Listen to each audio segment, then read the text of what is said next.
Hello everybody, welcome again to WDMD. This is lesson 4. Last lesson we talked about different hearing disabilities and how our ears work. And today we're going to go into a little bit more about usability and why we want to take into account how people see and hear when we are designing things on the web or designing. It can apply to other media as well if you're designing a brochure, designing an advertisement, something for people to generally look at other than yourself. So let's jump into the slides.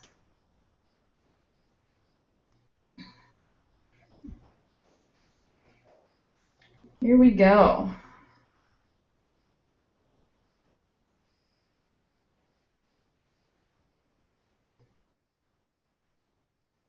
My slides don't want to move.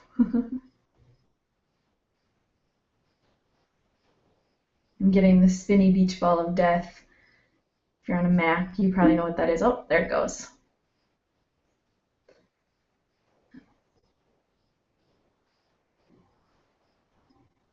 Okay, so I want to go over one more thing with hearing. I had been watching TV the other day and I saw a show on brain games about how hearing can trick our brains just like our eyes can trick our brains as well. I'm going to try to screen share and show this video. If not, I will also post the link to this as video number 1.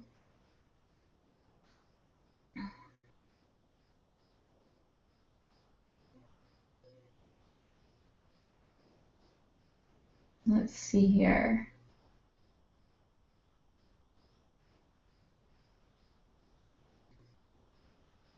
Here we go. View the screen.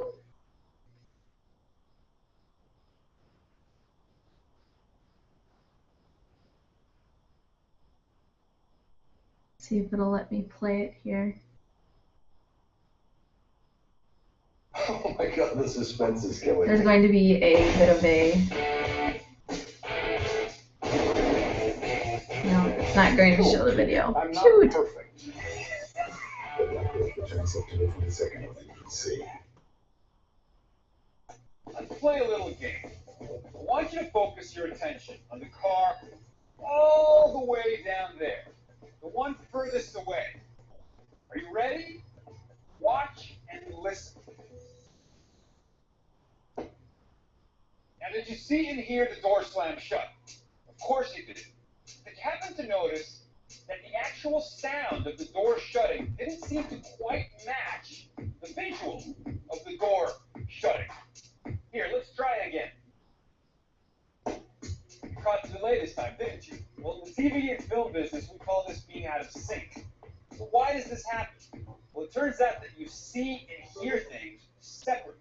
And since, as we know, the speed of light is faster than the speed of sound, if the car is far enough away, you actually see the door shut long before you hear it slam. What do you think will happen when we do that with the car in the middle?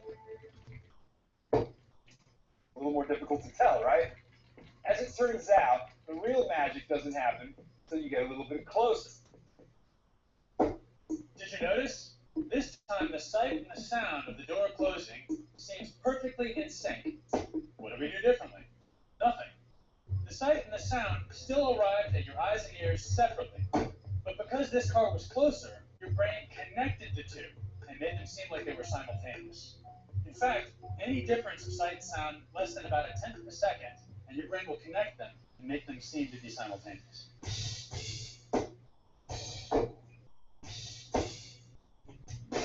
Alright, well, do you notice anything strange about the way that I'm speaking? I bet you don't, but I assure you, something's off. Turns out that the editor of the show has delayed my voice to trail the image by about 1/10 of a second. But you can't tell. But it turns out that my voice is literally not in sync with the words coming out of my mouth. But only when you actually shift it a little bit more do you actually notice the difference. How amazing is that? All right. So that's just an interesting little tidbit, and hopefully you were able to see it over this video. If not, again, I'll post the link as video 1. it's kind of interesting because in movies and in video, online, we don't really realize it. And even, if we're watching a movie or watching a TV show, every single TV show, they record the audio separately from the video, and they actually put the two together when they're editing the video. And the editor who's putting together that video needs to be very keen on, where people's lips are moving and put it together in a proper place. But even if they don't, our ears will, our brain will adjust up to 1/10 of a second, so they may not have the audio directly on the video. You might notice, if the talking's a little bit off, where the lips aren't moving to the sound you're hearing, that's probably a result of a bad video editor. But they have a little bit of leeway in editing that video, either 1/10 of a second fast or 1/10 of a second slow, where our brains will actually connect the sound and make us think that it is directly on with the moving of someone's lips. So it's kind of interesting how our brain will connect that and correct something that might be a little bit off. Because in fact, if our brain didn't, 1/10 of a second is a long enough time for us to notice that things are not right on. So moving on.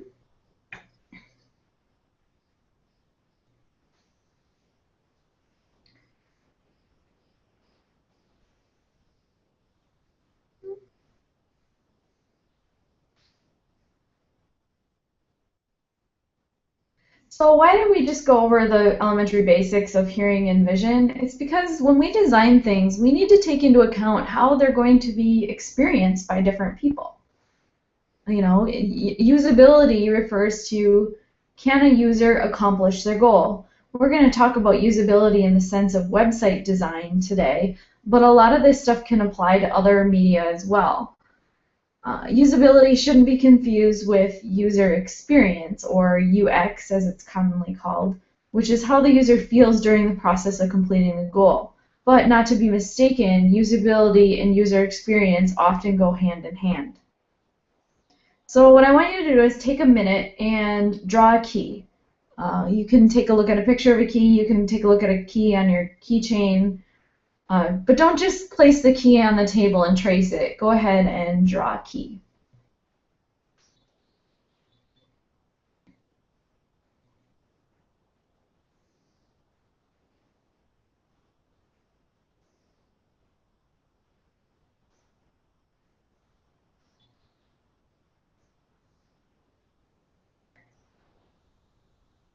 All right, so what I'm going to do is I'm going to go ahead and attempt to draw a key.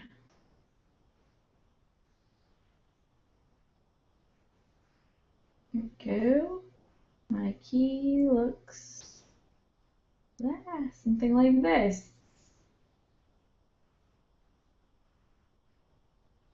Dun, dun. And then, ta-da! Key. One thing that you'll notice, that you may have noticed when you're drawing a key, is that if you're trying to actually copy a key that you're looking at, the straight lines were much faster for me to copy and draw than the jagged lines of the actual key. It took a lot more concentration to draw the actual pattern of the key itself, the important part, than it did for me to draw the straight lines. Those went pretty quickly. And usability is kind of parallel to that in a sense where it's easier for us to comprehend some things and convey some things and information than it is to convey and comprehend others. All right, so let's erase that and go back to the slides.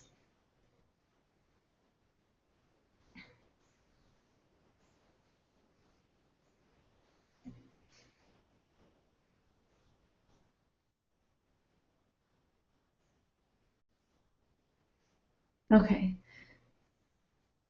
As I already said, usability, a lot of it applies to other media as well. Take a look at these different words. You'll see uppercase words on the left, lowercase, uppercase and lowercase, or camel case on the right. Which one is easier to read? Well, studies actually show that each of them are just as easy to read. The only reason we are faster with the camel casing is because we see it more. You know, there used to be people would test whether or not we, read things by the extension of the ups and downs in the letters, which are called ascenders and descenders, which we'll get into a little bit later. We do recognize shapes of words. Let me draw this out quick. You know, for example, if I had the word bread in uppercase,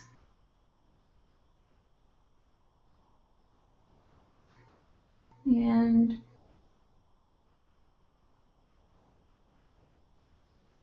bread in lowercase and uppercase. Let's see. You know, you can draw a line around this, and because those are all the same height, the argument was that it's harder for us to read. It's easier for us to comprehend things that have an actual edge, so we can tell, this is, this might be a D because it sticks up more. There's actually, as our 100 Things Designers Need to Know About People book that you should have read for today's assignment, it was shown that these are both just as fast for us to read when it comes to recognizing the letters themselves. But the only reason we read the camel casing one faster is because we see it more often. If in fact we saw the uppercase writing more often, then we would be faster at that. A lot of times for us, though, when we read a lot of uppercase, what do we assume somebody's doing? They're yelling. All right, back to the slides.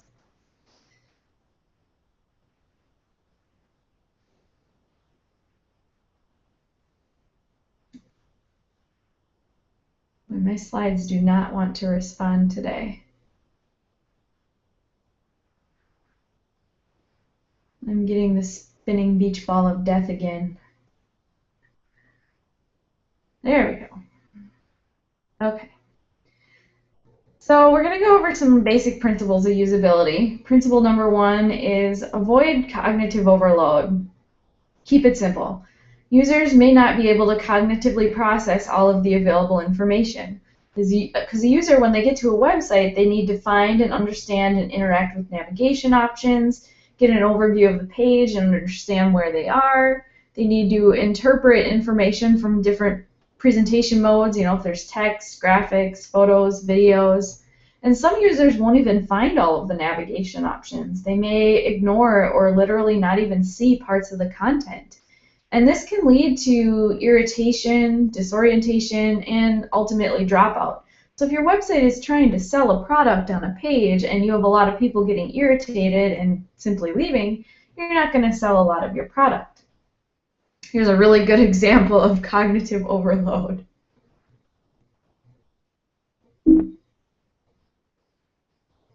And switch here.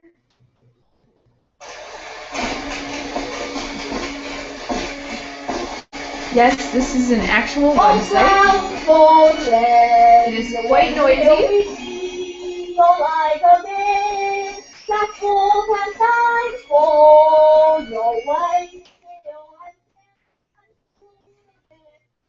Yes, so as I mute the site, you can see that there are a lot of animations, things blinking, everything on every corner of the page is distracting your attention. Even the background, which is a static, just brightly colored background, is competing for your attention. Apparently this is a website for leasing cars. I'm not sure if it's legitimate, although the person does actually have reviews online. It is just quite obnoxious. Yeah. Feel free to check it out. It's lingscars.com. So this is actually a person trying to lease cars in, I believe, the United Kingdom.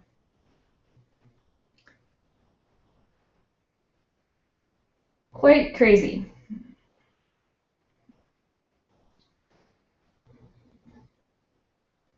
So don't make a site like that. I'm guessing that if that site is successful, it's only because there are so many people using it as an example like this. They think it's hilarious and maybe they'll lease a car. I don't know.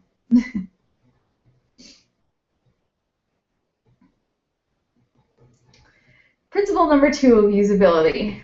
Have users' expectations concerning interaction functionality in mind. So users tend to think that graphical elements on a page are always clickable. Try to establish a consistency by using similar marks for clickable points in navigational systems. For example, links on a website, if you're going to go to a hyperlink, usually they are underlined and they are in blue, so you can tell that it's a link. Nowadays, not so many are underlined and in blue, but they will have some sort of a mouse over effect. So when you mouse over it, you'll see it change. Either it'll underline, it'll change color, something that lets you know that it's interactive. And users tend to use trial and error to discover links and systems on their own. Here's just an example. It's in Spanish. A website had this online, and it's talking about tectonic plates and different fault lines for earthquakes. And it changed from, the user's typical arrow pointer to the little hand. That's kind of a subliminal message to people that it's something you can click on or interact with. So even the cursor of your mouse, which you can't see here because it's a plus sign, even the cursor of your mouse will indicate what you can do with an image. So it indicated that people could click on it, except you couldn't really click on it. It did nothing. So people were clicking on arrows, people were clicking on names to try to get more information, when in fact there really was no more information to get. So try to be aware of things that are on your website that people may be clicking on that aren't even clickable. It's almost like a trap. Principle number 3 is be careful with animation as well. This goes along with principle number 2. Animation can attract or distract users. People tend to assume that blinking and flashing things are interactive and they'll want to click on them. And if text is competing with animation for viewers' attention, the text will lose. Here's another example right here of an illustration that was on a website, and the epicenter dot here in the red dot in the center and those little lines, those were actually moving on the website. So that red dot was blinking and the lines were extending out from it. And what that indicated to people was, hey, click on this right here. Except you couldn't really click on it. It was just an animation. So not only did that animation trap you by thinking you could click on it, it also distracted users from reading the text, which as you know, on 26th of December 2004, the biggest earthquake of 40 years occurred. So it just not only did it distract you from reading, and some users may not have even read that text, it trapped you into thinking you could click on it. Be aware of those situations. Principle number 4, let users fully control their interactions. So there could be start and stop and continue buttons on different animations, audios, and video. How many of you have been annoyed when a video audio has played on a website and you can't even find where to stop it? Weather.com is notorious for this. I'll go look at the weather and something will start making noise and it'll be a video in the background. Make sure that there's a home button readily available to get people back to the home page and make the navigation consistent throughout a website. So I'll show you just an example. I'll go to my website.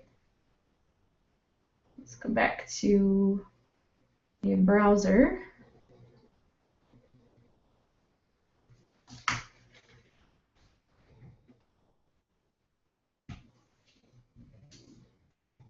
Go to my website. And you'll see that even if I click through different areas of the website, that navigation on the top stays the same. If this navigation was changing according to each page you're on, people would get very lost in where they are and where they need to go.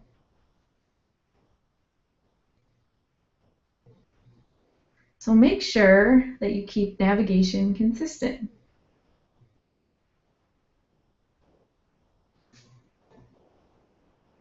Another principle is to involve users in testing graphics on your website. So get typical users to click through the graphics and then listen to their comments. Watch them use the interface. What works? What doesn't? Ask people to think out loud. For example, let's go to UWSP's homepage and we'll talk through that. So let's pretend that I am a high school student looking for a college to go to. Here. And let's go to UWSP's page. And let's say I'm kind of looking to go into something in science. Where do I go for science stuff? Well, that guy, let's click back to this guy, looks like he's doing something scientific. Can I click on him? Yes, I can. It takes me to the biography of a student, which is interesting. Not exactly what I want to know about science, but let's see here, admissions. Notice that the navigation stays the same, that's good. If we click on University of Wisconsin-Stevens Point, it takes us back to the home page, so that's a good way to get back home. Let's see, academics, maybe that's what I want. Different colleges, oh, there's science, letters in science. And don't really see anything. This picture is sciencey. No, can't click on that, but luckily the arrow, that one remains an arrow, doesn't become the little hand pointer, so I know I can't click on it. There's a video, it has a play button, it also has a mouse over effect to play the video. That's very smart. This one, the play button changes color. This is just a bunch of different news articles. Let's see if I can actually find, oh, there's academic departments. Maybe I'll look at all the majors and minors. There we go, I have biology. Maybe I want to go into something, Master of Science in Teaching, pre-chiropractic. Oh, that's a PDF. Ta-da! I found my way to, finding the areas of science. But this is just how a normal person will read through and talk through your website. So if perhaps somebody from UWSP, whoever builds the homepage, looked at this and saw that I made a wrong turn way back here when I assumed this kid was going to bring me to a science department, maybe instead of linking this to his biography, they should link it to a science department. Things like that. Those are useful tidbits that you can get from somebody reading through your website out loud.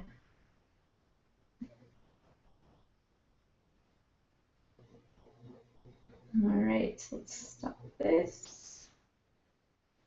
And let's go back. Oh, actually, we'll go back to here. One good website that is really, really beneficial if you have a website or you want somebody to read through, even a phone app, if you were developing a phone app, usertesting.com. This is actually a site where anybody can submit their website and normal people will go through and they will test it and talk through it. Oh, guys, you got no Zoom again. That's terrible. How am I going to see all this fiction? Shame on you. Wow, there are tons of stories. I can't really tell which one is closest. I'd like to take a look at those specifically, just the 1 stars. I'm clicking here to see, but nothing's happening. Oh, undo. Undo. Oh, come on. Undo. That's a little more than I'm looking to spend, so I'm going to try to narrow down my price here. Try 50 and below. Dish soap? Ouch. It's painful to see Okay, so, oh, sorry. Ling's Cars was in the background playing a bunch of background noise. Um, so in usertesting.com, you'll see that people are clicking through the website. I'd like to take a look at those, specifically just the 1 stars. I'm clicking here to see, but nothing's happening. Oops, undo. Undo. Undo. Oh, come on. Undo. And that's a little more than I'm looking to spend, so I'm going to try to narrow down my price here. Let's try 50 and below. Dish soap. Ouch. So you get an overview of how people use your website. Maybe they'll find some bugs in how your website works, or they'll just share their frustrations. And that's good to know because you can, I think even with usertesting.com, you can specify that you want people in LA to test your website. You want people in, maybe you want people in Canada to test your website if you're targeting people who are Canadian. Maybe you want somebody who's a Latin American descent to test your website. Things like that, and they'll, each user that comes from a different background may have a different take on how your website works. Additionally, you can go through areas like we talked about before with disabilities. You can have somebody with a color blindness go through your website and give their opinion. You can have somebody with a hearing deficiency go through and give their opinion. So it's all very beneficial to have actual users who do not have a stake in the project, because if you're the one that's building that project, you're going to look at that and you're going to see that you might become blind to areas where you're making mistakes, just because you're looking at your project, from your own viewpoint so often. So it's almost like, editing your own papers or proofreading your own papers. You're gonna be less likely to catch your own spelling mistakes than somebody else would be if they were reading it. So let's go back to the slides.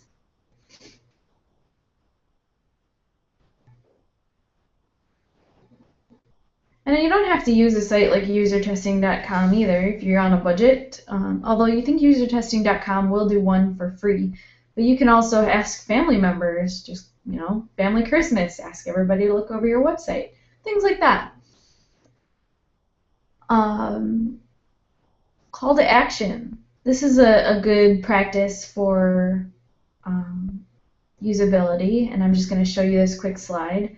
When you look at this screenshot of this web page, it's pretty apparent what they want you to do. Everything is leading to this big orange button that says download our free guide. And that's their call to action. The purpose of this page is to get you to download this free guide. From there, they probably want you to sign up and be a customer. But to start, they want you to download the free guide. So let's go back to the web.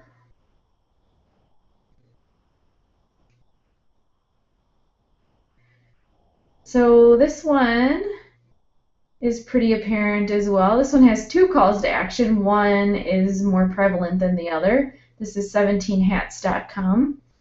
And this one wants you to learn more about this new product that's going to be launched soon.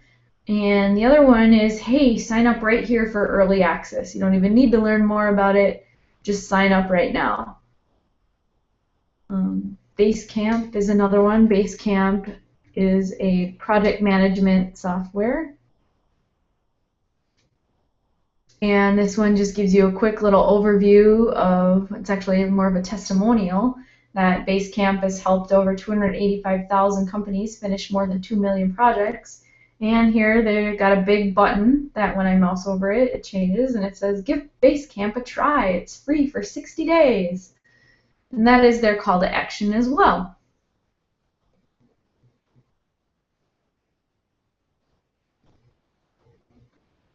So, going back to the slides. Another best practice is to make a good, clear first impression. So I'm going to bring up a bunch of these sites.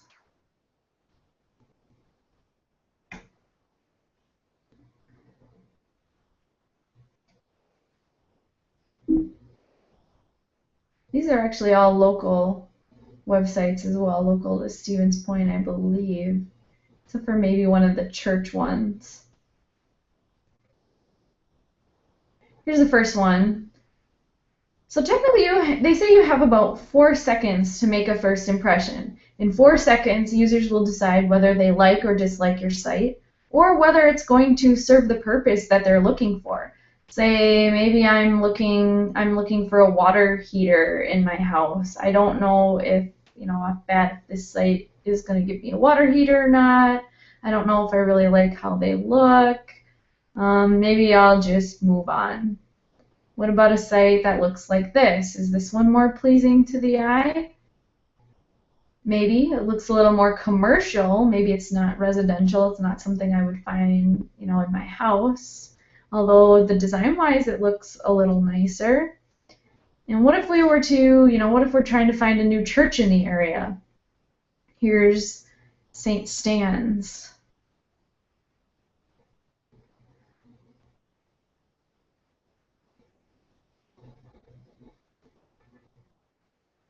St. Stan's, okay, it looks a little interesting. The candles.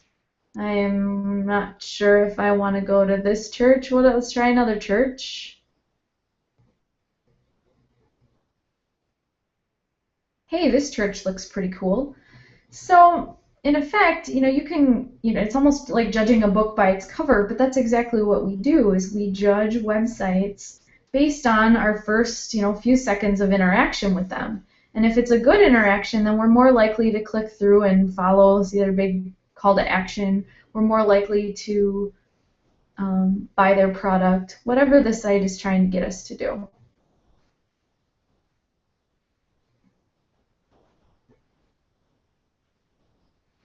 Okay, so moving on.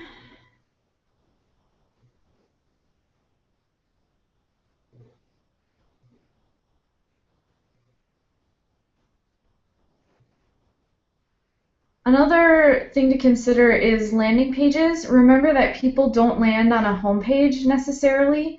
They may enter a website on a product page or an information page. I'm going to go back to the browser.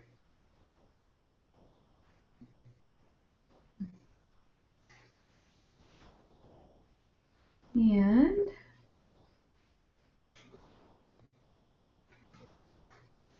this is just a search page right here. You'll see that there's a bunch of results. I've searched for winter engagement photos in Madison. And one of the results down here is actually going to my website. But when you click on it, it actually is not bringing you to the home page of my website. It's bringing you to one of my blog posts. So remember that people don't necessarily enter a website on the home page. They may enter in a totally different area. And it's important to know also with the, see the navigation, this area is highlighted so you know that you're on the blog. Maybe if I want to go home, I can move over here and go to the home page. So that's just something to consider as well. Your landing page is important, but the other pages of your website are important as well.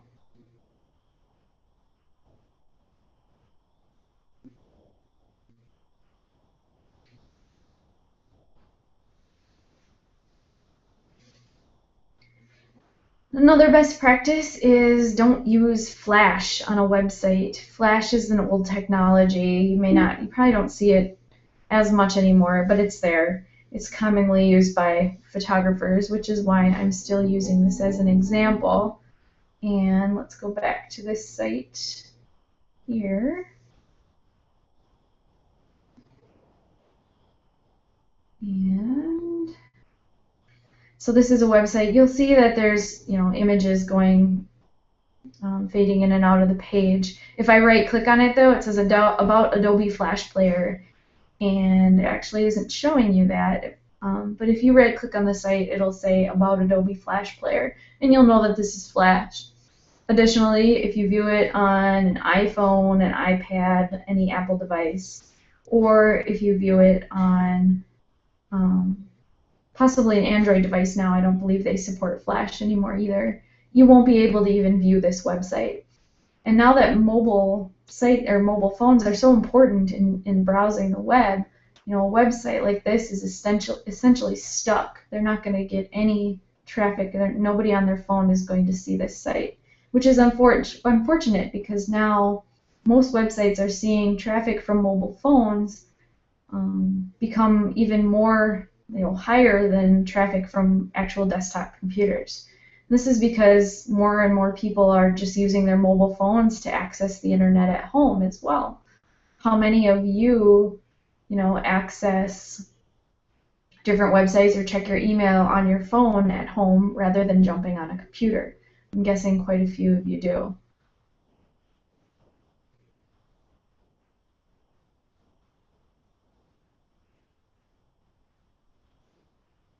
Alright, come on. Come on, slides. There we go. So, like I just said, mobile phones are important. How many of you, use your mobile smartphone at home to browse the web? Another thing to consider with mobile devices is you can't mouse over things. So, like I showed you before with an image where, on the UWSP homepage where the mouse cursor was an arrow, it didn't change to the little hand indicating that I can click on it. You won't even know that if you're viewing that, UWSP's website on, an iPad or a different tablet, because you don't have a mouse. You can't use that cursor to indicate anything. So if you're designing a website or something on a screen, don't rely on the mouse entirely. Don't rely on that as an indication on its own. Mobile devices, of course, cannot mouse over things, and neither can people who are not dexterous enough to move a mouse. There are a lot of people who, use a screen reader rather than being able to use a mouse, things like that. So keep that in mind if you're designing something for the web. This is just an example, and you'll see there's a cursor on the screenshot, of a site that had a menu that relied on a drop-down or mousing over. So if you put your mouse over these different tabs, the rest of the menu would drop down. But you can't do that on a mobile device, so you need to make this top level at least clickable. If you click on it, it'll also drop down as well. And some mobile devices are smart enough to overcome this, where they'll know, from the code of the page that if it's a mouse over, it'll change that to a click. So if you click on it, it'll do what it should have when you moused over it if you're on a tablet. But sometimes they're not. It really depends on the device. So make sure that if you're designing a site, you don't just rely on things like mouse overs for your menu. Another issue with this is if I were to mouse over this and I wanted to go straight from professional here over to vending automation over here, see the path that my mouse takes? It goes in this little corner right here outside of the drop-down menu, and in some cases the way this is programmed, it'll actually make that menu disappear if you move outside of it. So you can't go from professional all the way over to vending automation without the thing disappearing. And this gets frustrating for users because then they have to be more precise. They have to go from professional down to this and win dungeon, and then over and follow that line over to this side, and then down to vending automation. When in reality, they should just be able to go right from professional to and win dungeon, and right over to this, item as well. So when you're programming a website, you got to make sure to take that into consideration as well, that the menus need to stay on screen long enough and not immediately disappear if the user happens to sway in their mouse pattern and go off of it for a split second. Another best practice is to consider size. Size is very important as well. Older generations need larger fonts. It's harder for them to read. Remember, we also talked about contrast. They need more contrast. And as monitors get higher and higher resolution, the typical 12-point font size starts looking smaller and smaller. This is not something that I can easily convey over video, but you'll see, let me share my entire screen.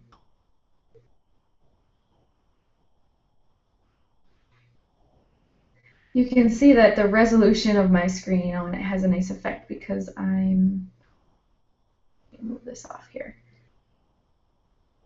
Oh no, I want the one with icons. Let's move this over here. So you'll see like my icons that are on the screen are very small. And if I were to change, this is a monitor that has a huge resolution. If I were to change that to something like 600 by 400, and this is something that you can easily do in your system preferences here. Let's see here, displays.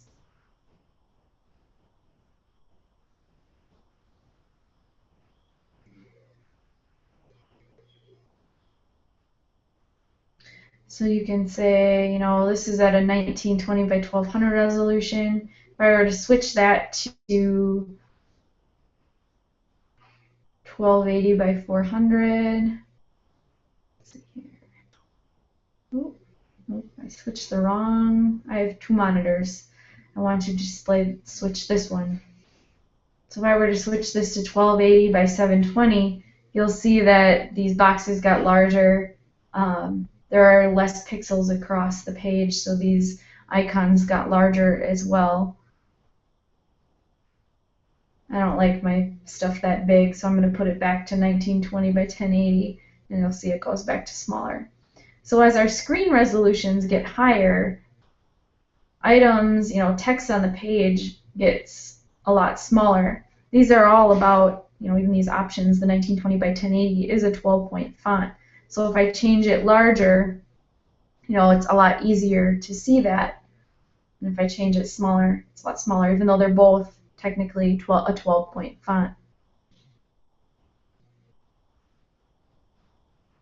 All right.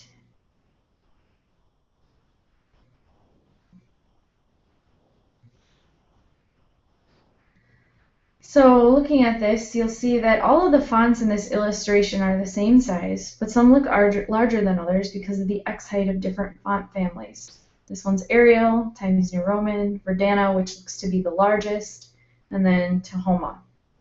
So knowing this, if you're writing a book report, and I know they usually specify, I don't know, if they don't specify the actual font you're supposed to use and you have to write a 2-page book report, you can get away with using Verdana and writing less. Just a small tip.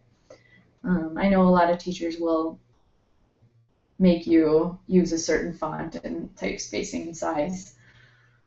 There's also what I talked about, you know, what determines how that looks is the X height. So that's the height between the top and bottom of these lowercase letters. There are things that stick up above the X height, like the F up here, which is the ascender. There's things that stick down below, like Y's and P's and lowercase g's that are descenders.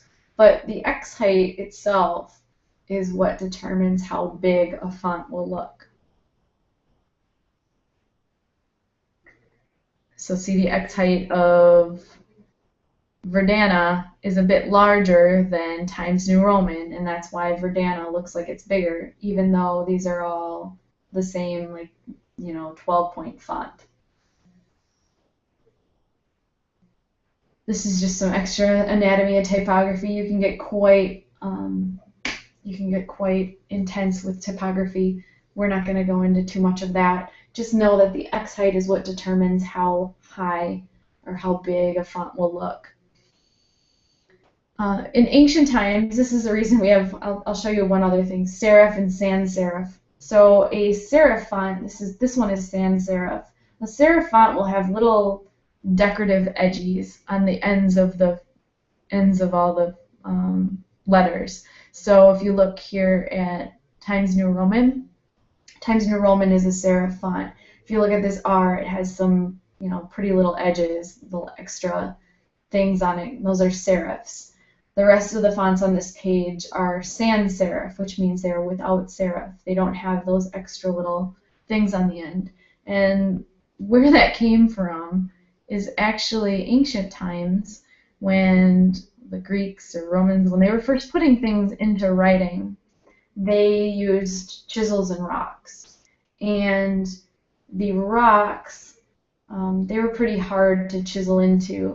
And so the chisel was just like a giant, screwdriver, what we think of as a chisel today. It had a long, flat point, and that's what you pounded into the rock to get it to make letters.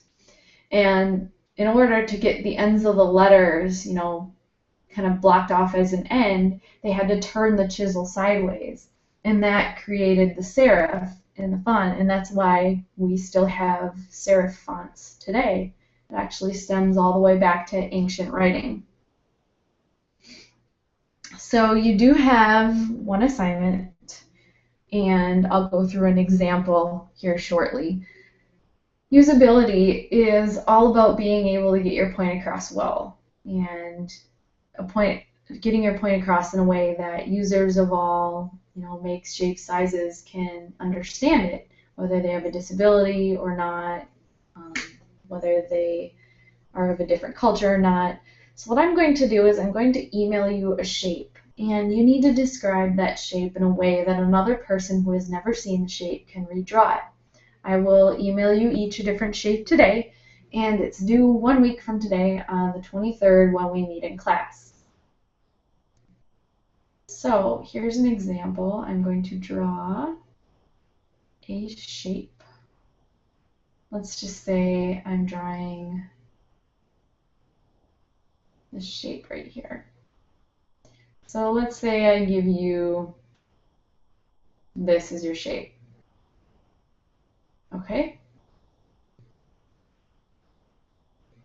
So how might you describe this triangle and this shape, this design, I guess, for somebody else to be able to redraw it? Well, you could just start out with draw a triangle, but then somebody might draw their triangle like that.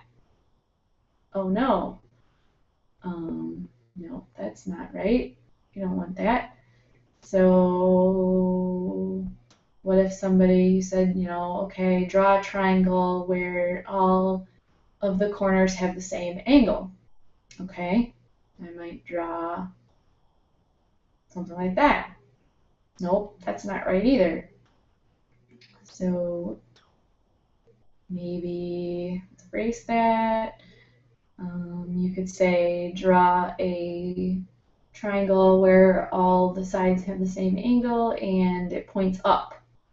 Maybe you can say make each side 1 inch. That's a different way of saying it. And that's going to give you probably close to the proper triangle. Then you can say draw a circle inside the triangle, but of course I could draw something like this. And that's not the same. So maybe you'd want to say, draw a circle inside the triangle and, make it almost to each side. It's going to be an equal distance from each side, but not touching each side. And maybe then I would draw something like that. And that's a lot closer. My brush was a little bit too large, but you can say don't fill it in, because of course if you're saying draw a circle inside, somebody might interpret that as, I'll draw a circle like this. So you're going to each get a different shape, and you'll have to describe that shape in a way to get somebody else to redraw it if they've never seen it before. All right? And if you have any questions, please email me or text me or however you want to get a hold of me, and have a great day. Thanks.